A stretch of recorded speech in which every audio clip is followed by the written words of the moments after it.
미국의 3월 FOMC 회의가 현재 진행 중입니다. 15일부터 시작된 FOMC 회의에서 이번에는 기준금리를 인상할 것이다 라는 것이 거의 기정사실화 되어 있죠.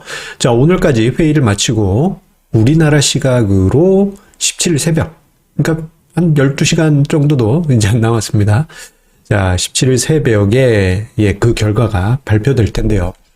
자, 지금 시장, 그리고 어떻게 보면 몇 개월 동안 전 세계 주식시장은 미국의 기준금리가 인상된다, 이러한 우려감 속에 좀 많이 힘들었던 것이 사실입니다. 그리고 앞으로 금리가 인상이 되게 되면 이거 이제 큰일 나는 거 아니냐, 이런 분위기도 분명히 있습니다.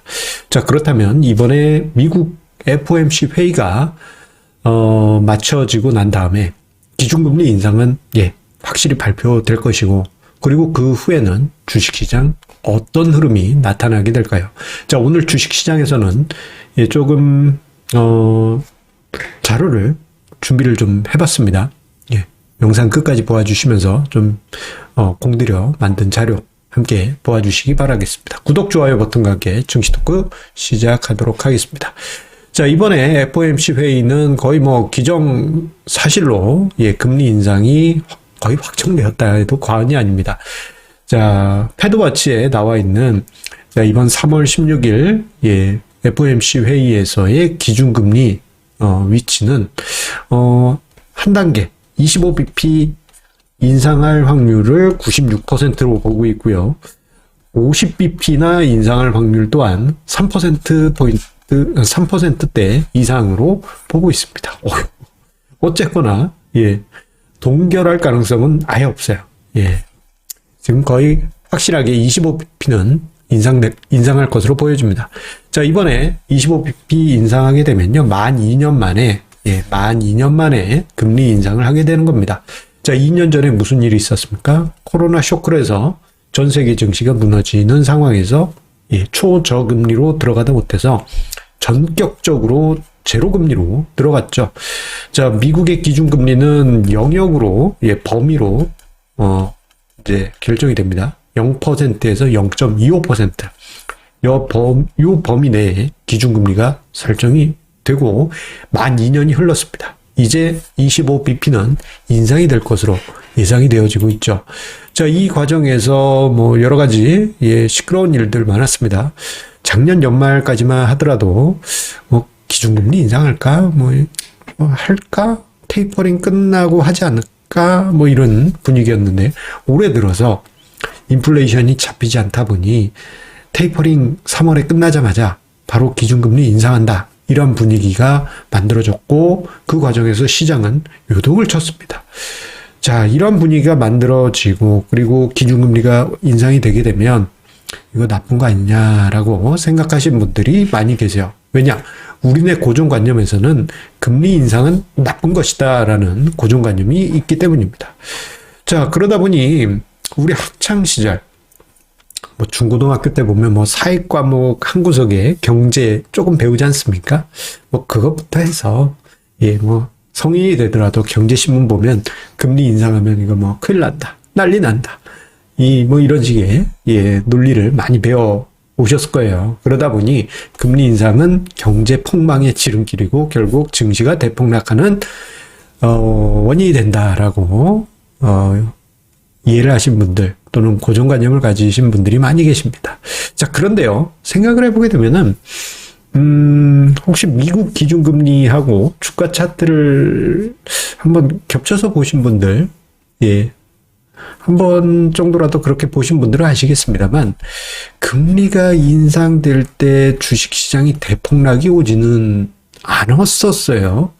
물론 금리 인상이 나쁜 것은 무조건 좋은 건 아닙니다. 여기 임계치가 있습니다. 그 임계치에 이르게 되면은 그냥 우리 아무리 단단한 나무라고 하더라도 태풍이 계속 세게 불면 어느 순간 꺾이잖아요. 잘 버티다가도. 그런 식으로 해서 임계치에 이르게 되면 경제가 꺾이게 됩니다. 그래서 금리 인상이 그 과정에서 증시가 같이 올라가긴 하지만 어느 임계치에서는 꺾이는 그런 상황이 만들어지게 돼요. 자, 그런데 정말 그랬느냐? 혹은 이번에 어떻게 보면 첫 금리 인상이잖아요. 2년 전에 제로금리까지 떨군 다음에 첫 인상입니다. 자, 우리가 요 시점에서 이게 궁금하지 않을 수가 없어요. 이렇게 첫 금리 인상을 하게 된 다음에 주식시장은 어떻게 흘러갔느냐? 여러분들 궁금하지 않으십니까? 관련해서 자료를 좀 준비를 해봤습니다. 자, 두 가지 자료를 준비를 했는데요. 자, 미국의 첫 금리 인상 후에 미국 증시 흐름입니다. 3개월 뒤, 6개월 뒤, 1년 뒤에 상승 비율을 조사를 해봤어요. 1983년부터 해서 8번의 케이스가 있었습니다. 2015년까지. 요 8번의 케이스 동안 첫 금리 인상 후에 상승 비율을 보았더니 3개월 후에는 한 절반 정도가 상승을 했어요. 그리고 6개월 뒤에는 75%니까 이게 이제 그 6번, 8번 중에 6번이 상승을 했습니다. 그리고 1년 뒤에는 다 상승했어요. 의외죠. 의외입니다. 그리고 평균 등락률을 보게 되면요. 3개월 후에는 2.7% 플러스, 6개월 뒤에는 7.5% 플러스, 그리고 1년 뒤에는 10.8% 플러스를 보였습니다. 첫 금리 인상 후에 의외입니다. 라고 생각하시는 분들 많이 계실 것입니다. 자, 그만큼 첫 금리 인상 후에 우리네 고정관념으로 보면 증시가 대폭락해야죠. 금리 인상하면 이거 큰일 나는 나쁜 일인데, 대폭락하는 게 아니고 오히려 평균적으로 다 올랐네. 이런 경우를 확인하실 수 있습니다. 뭐 군데군데 하락한 경우 있지만 이게 뭐 심각하게 중급 하락장 이상, 추가적인 중급 하락장 이상 이런 하락이 나온 건 아니에요. 전반적으로 괜찮았습니다. 자, 그렇다면 이건 미국이에요. 미국 케이스는 그렇다 쳐. 하지만 한국은 참 우여곡절이 많지 않습니까? 미국은 이렇게 올라갔지만 한국은 이거 재미없었어. 이런 인식이 강하죠. 그래서 한국에서는 어땠을까 한번 조사를 해봤습니다. 자, 미국의 첫 금리 인상 후에 한국 증시의 흐름을 미국 증시와 똑같이 조사를 해봤습니다. 첫 금리 인상 후에 3개월 뒤, 6개월 뒤, 그리고 1년 뒤를 조사를 해봤어요. 그랬더니 3개월 후 상승한 비율은 62.5%였습니다. 8번 중에 5번이 상승한 것이죠. 그리고 6개월 뒤에는 75%로 8번 중에 6번이 상승합니다. 1년 뒤에는 미국하고 조금 아쉬운 차이점이긴 한데요. 미국은 100%였잖아요. 62.5%로 8번 중에 5번으로 살짝 줄어들긴 합니다. 다만 미국이 첫 금리 인상한 후에 상승한 비율이 유지됐다라는 점은 우리가 눈여겨봐야 돼. 이게 뭐 40%, 30%가 아니고 그래도 50%를 확 넘잖아요. 상승 비율이 높았습니다. 그리고 평균 등락률을 보게 되면요. 3개월 뒤는 3.2%, 그리고 6개월 뒤는 10.1%, 그리고 1년 뒤에는 62.5%의 상승률을 기록을 했습니다. 평균. 즉, 미국의 첫 금리 인상 후에 우리가 생각해 보면 이때부터 이제 폭망하는 분위기여야 하지만 그렇지 않고 예상대로 잘 버텼다라는 것을 우리가 볼 수 있습니다. 그리고 여기 이제 하락한 경우들을 통통 보시게 되면요. 거의 대부분 한 자릿수대 하락이었고요. 뭐 심각하게 하락했다는 게 97년 3월 25일 금리 인상 후 1년 뒤에 이게 제법 많이 빠진 상황이 있습니다. 이때 언제였어요? 우리 IMF 때였죠. 그리고 오히려 미국이 금리 인상하고 3개월 뒤에는 이때 당시는 플러스였고 6개월 때도 플러스였습니다. 이러한 점을 본다면 자, 이번에 FOMC 회의에서 금리 인상이 발표된다. 우리가 지금까지 덜덜덜 떨며 두려워했던 것과 조금 다른 분위기가 나오지 않을까라는 가능성을 떠올려 볼 수가 있겠죠. 이미 어떻게 보면 재료가 선반영되어 있을 수 있기 때문입니다. 자, 보세요. 선반영. 예. 자, 우리가 올해 초부터 해서 미국이 기준금리 인상할 가능성이 급격하게 높아지니까 이거 큰일 났네? 난리 났네? 큰일 났어? 이런 분위기가 계속 있어 왔지 않습니까? 자, 이러한 과정 속에서 금리 인상에 대한 우려감이 일정 부분 시장, 주가지수에 반영이 되어 있을 것입니다. 그런데 D-Day가 끝나잖아요. 투자론에서 D-Day를 지나면 어떤 재료가 확정되는 그 D-Day가 지나고 나면 증시에는 부담이 사라지고 악재 같은 경우에는 부담이 사라지고 호재 같은 경우에는 호재의 힘이 약해지게 됩니다.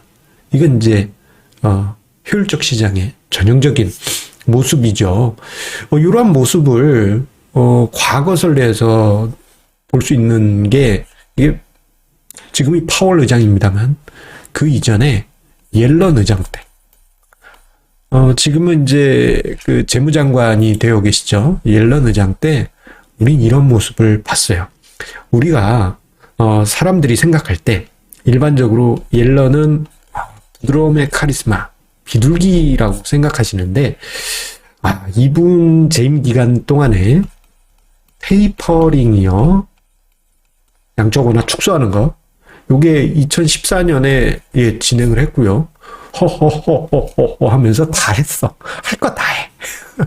자, 그리고 기준금리 인상도 2015년 연말에 단행을 하시면서 그 다음에 또 1년 뒤에 한번 2017년엔 빠바바바바 2018년엔 빠바바바바 하면서 참, 트럼프한테 막 욕먹고 막 그랬었잖아요. 예. 할 거 다 하시는 비둘기 탈을 쓴 매였습니다. 호크, 실버 호크. 자, 이분 때 어떤 일이 있었느냐. 자, FOMC 회의가 진행이 되잖아요. 옐런 의장 때. 자, 오늘이 D-Day다. 그러면요. 이게 보통 이제 월 초의 분위기가 시장이 지지부진합니다. 보통 FOMC가 월 중간이나 이제 월 말 정도에 있지 않습니까? 월 초나 월 중반까지는 이거 뭐 이제 매파적인 분위기 때문에 큰일 났어요. 뭐 이런 식의 분위기로 전 세계가 무겁게 흘러가다가 FOMC 회의가 지나고 나면 정작 여기서 기준금리 인상, 테이퍼링 추가로 할 거예요 하더라도 이 D-Day를 넘어가면 시장이 올라갑니다. 되려 미국 증시 같은 경우에는 전고점을 뚫고 올라가. 네. 자, 이러한 현상이 있었습니다. 물론 이번 같은 경우에는 꼭 그렇다라는 보장은 없습니다. 뭐 지지할 수는 있어요. 자, 하지만 어떻게 본다면 우리가 올해 들어서 긴축에 대한 우려감이 일정 부분 선반영되어 있지 않을까요? 저는 그러한 생각을 가져보게 됩니다.